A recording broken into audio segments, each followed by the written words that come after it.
Salut à tous, bienvenue dans votre JT du lundi 16 février. Voici les titres qui seront développés dans cette édition.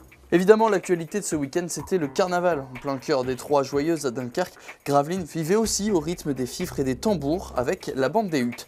Mais avant ça, les Gravelinois se donnaient rendez-vous au Cap Nord pour une soupe à l'oignon made in patate, mais patate gravelinoise. Et on terminera ce journal avec la fusion d'un réacteur nucléaire. Rassurez-vous, il s'agissait d'un exercice la semaine dernière. Le but était essentiellement de travailler la coordination entre les services, mais aussi d'apprendre les règles aux collégiens gravelinois. À l'occasion de la bande des Huttes, une fois par an, le Cap Nord renoue avec la tradition. La patate gravelinoise convie les enfants, les adultes, les hommes et les femmes à partager une soupe à l'oignon dans un esprit convivial comme avant. Emmanuel de Pecker. Au Cap Nord, carnaval ou non, enfants et adultes se sont retrouvés autour d'une bière ou d'une soupe à l'oignon. Et c'est dans un esprit familial et festif que la patate gravelinoise souhaite perpétuer les traditions. Depuis qu'on a le Cap Nord, ça doit faire la 3e ou 4e année, je pourrais plus dire exactement. C'est le but du jeu, quoi, de conserver la tradition aux Huttes. Parce que bon, ça fait nos ancêtres, on va pas dire les Gaulois, mais il y a très longtemps que le carnaval existe aux Huttes. Et ça venait au niveau des Islandais, tout ça, nos arrière-grands-parents qui devaient partir en mer, donc ils faisaient le carnaval, tout ça, avec leur épouse, leurs enfants, etc., quoi. Et pour perpétuer les traditions, la patate gravelinoise se rend dans les écoles. Cette année, l'association fera l'animation dans 5 établissements de la ville, mais pas seulement. Comme là, cette année, on a fait un bonhomme pour les écoles, qui est sur la voiture d'ailleurs. Et bon, c'est réservé pour le carnaval aux Huttes, pour le carnaval des enfants des écoles. Et en plus, on va en renfort cette année à Saint-Georges, c'est-à-dire vendredi qui suit, pour le carnaval enfantin qui vont faire à Saint-Georges pour la première fois, quoi. La patate gravelinoise se rend également auprès des aînés pour mettre l'ambiance dans les maisons de retraite.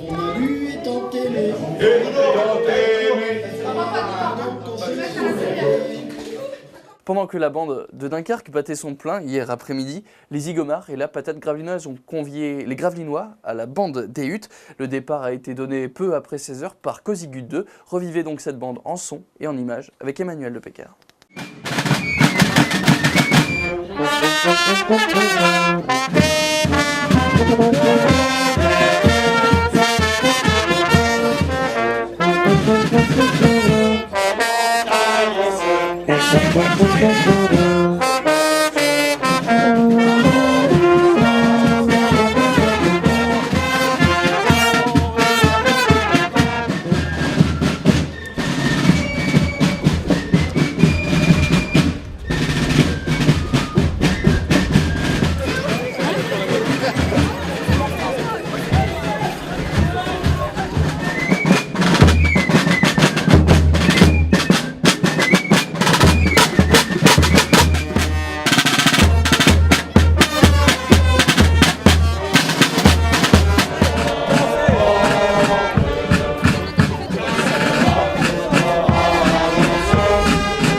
Mardi 10 février a eu lieu un exercice de simulation d'une fusion d'un réacteur nucléaire. L'occasion pour les écoliers du Gravelinois de découvrir les règles à respecter en cas d'incident. Du côté des pompiers, l'heure est aux ateliers et la présentation des équipements dont le PC, le poste de commandement. Emmanuel de Pecker, Cédric Alloy. Le poste de commandement mobile se déplace sur des incidents importants qui nécessitent plusieurs jours d'intervention. On pourrait très bien se retrouver en plein milieu d'un champ et être capable de faire exactement la même chose sans avoir de câble à tirer puisque le véhicule est autonome et les transmissions d'informations se font via une clé 3G. D'un simple coup d'œil, les pompiers savent où se situe l'incident, où sont positionnés les hommes et les camions. La carte est codifiée. Donc on a des moyens informatiques qui nous permettent de projeter une image, une vue aérienne ou un plan, comme c'est ici le cas, de la zone sinistrée. Et sur ce fond de carte, de travailler à partir d'icônes qui font partie d'un code commun à tous les sapeurs-pompiers, de telle sorte à ce qu'ils puissent déchiffrer ce qui se passe réellement et qui nous permettent de matérialiser les actions qui sont menées, les véhicules qui sont positionnés tout au fil de l'intervention, du début à la fin. Un besoin pour les secours qui viennent de l'extérieur de la zone sinistrée. Exemple avec le problème survenu à la centrale nucléaire dans le cadre d'un exercice. Ça c'est codifié. Pour les secours gravelinois, ceux de Fort-Mardic, vraiment de la proximité du centre de production électrique, on connaît les lieux, mais on a des sapeurs-pompiers qui viennent de Maubeuge, des sapeurs-pompiers qui viennent de Lille, du Pas-de-Calais également. Il faut absolument pouvoir leur expliquer clairement la situation et qu'ils comprennent géographiquement les lieux et les installations, puisque c'est assez compliqué.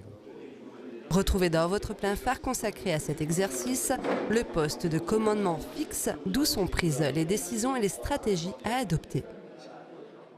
Et justement, cet exercice, vous le retrouverez demain en intégralité. Ce sera d'ailleurs le sujet de votre plein phare diffusé juste après votre JT.